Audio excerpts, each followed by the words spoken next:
becomes the narrative and the structure, and the idea of a character that was basically kind of an extra to her revolutionary acts.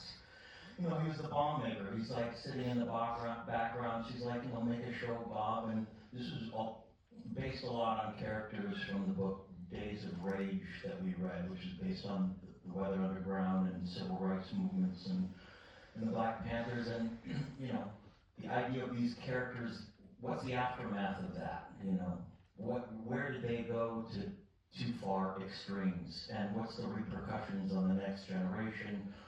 And how do these people sort of assimilate themselves after they've done horrendous acts themselves? And so the idea of meeting Bob again was, there were a lot of different conversations of that. And I think I figured out the idea that he had to sort of self-medicate himself from the trauma of what he experienced, and now he's raising his daughter, completely paranoid about the world around him, offline, you know.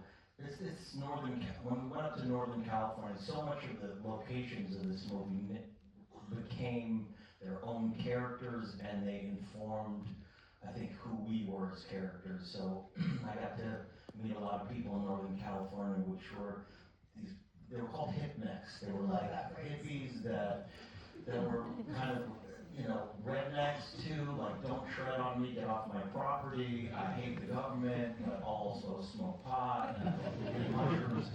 So that kind of informed who Bob was in the aftermath, and then the whole idea of having to protect a daughter and being completely ill-equipped to do so and not knowing how to relate to her or the next generation whatsoever. A lot of these, going to these locations were a huge part, I think, for all of us, of creating these characters. Were the hippies was fun to hang out with, as it sounds?